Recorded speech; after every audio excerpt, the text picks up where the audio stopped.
Des nuits d'insomnie, les sueurs froides. Je me réveille la nuit complètement paniqué et ma femme doit me secouer et me dire que je suis à la maison et que tout va bien. Donc, psychologiquement, les pompiers ont été vachement atteints. Hein. Très spécial pour nous tous. On l'a souvent baptisé la caserne miraculée, parce qu'on n'a pas perdu un seul homme le 11 septembre.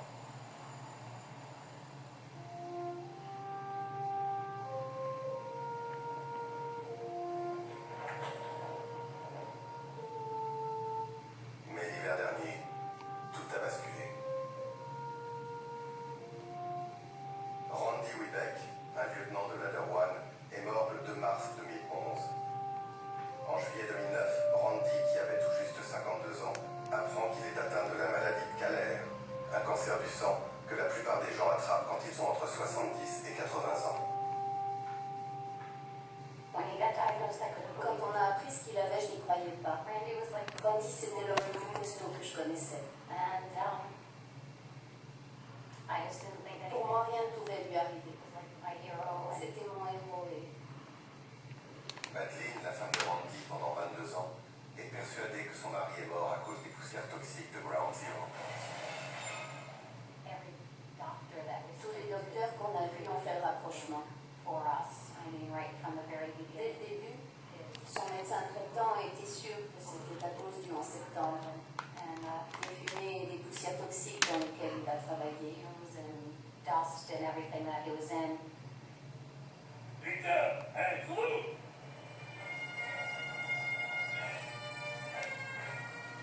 We're gonna bury him.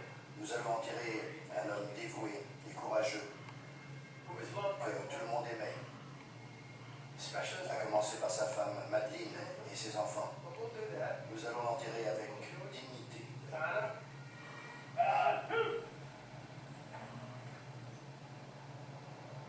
Randy a travaillé sur les décombres avec John O'Neill. Après avoir bossé 20 ans chez les pompiers, j'ai pris ma retraite en 2004 et je suis parti dans le sud. Lors du 5e anniversaire, John est revenu à Ground Zero. C'est un endroit qu'il évitait parce qu'il y avait passé des mois à fouiller les décombres pour retrouver des corps. En s'écroulant, ce bâtiment m'a arraché quelque chose. Quelque chose que je n'ai jamais récupéré. Je ne veux pas parler de moi, parce que les gens qui sont morts ce jour-là, eux, ne peuvent pas parler. J'aimerais pouvoir parler pour eux, mais je ne sais pas quoi dire.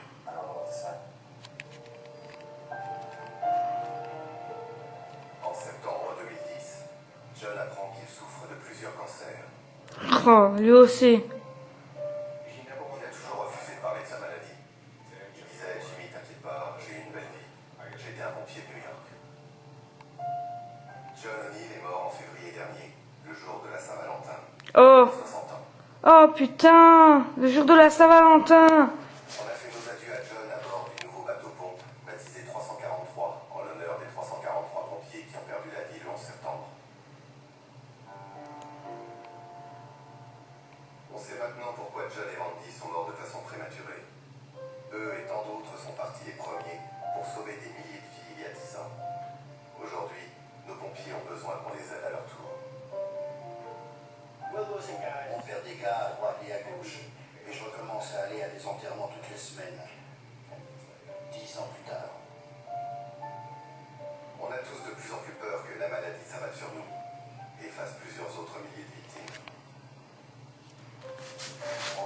Moi, j'aurais jamais pensé ça. En fait, c'est juste le sommet de l'iceberg.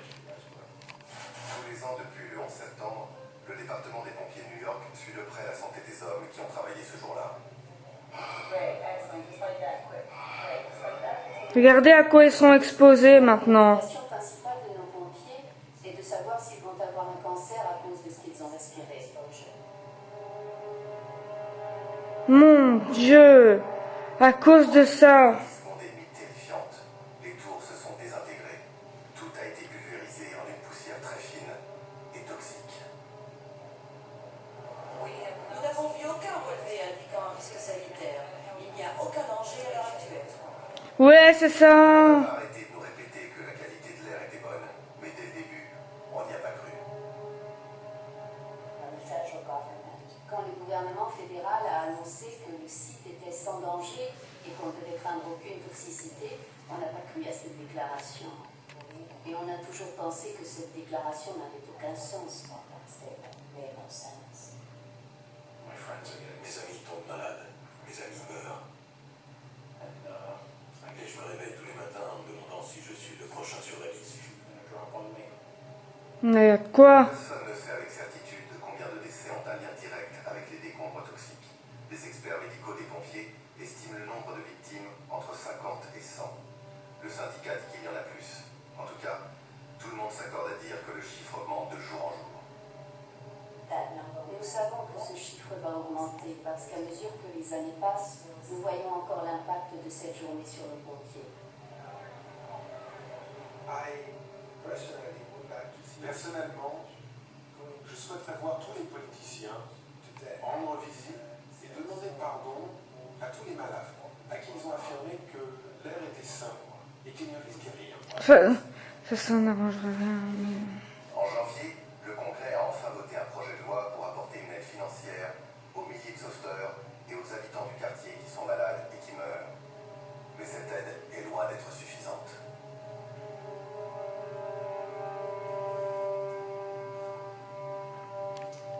Bonsoir.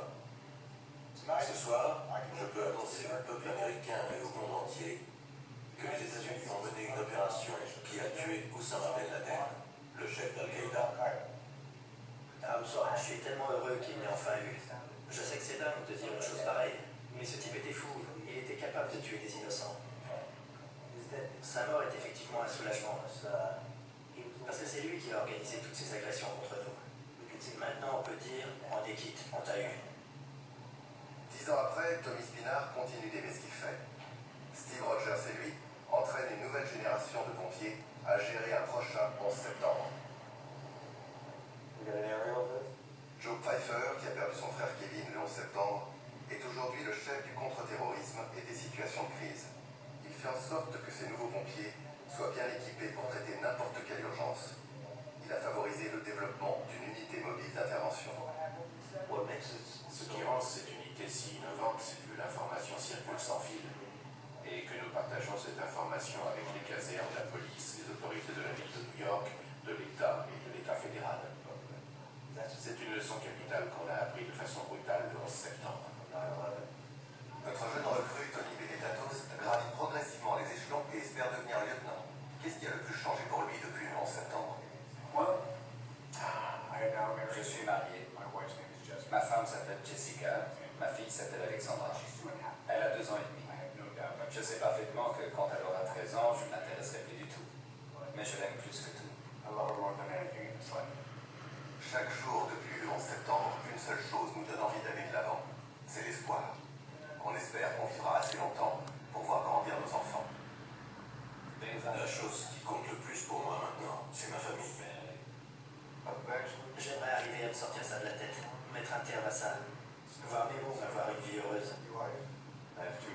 Lui, 2 enfants extraordinaires qui font le bonheur de la vie.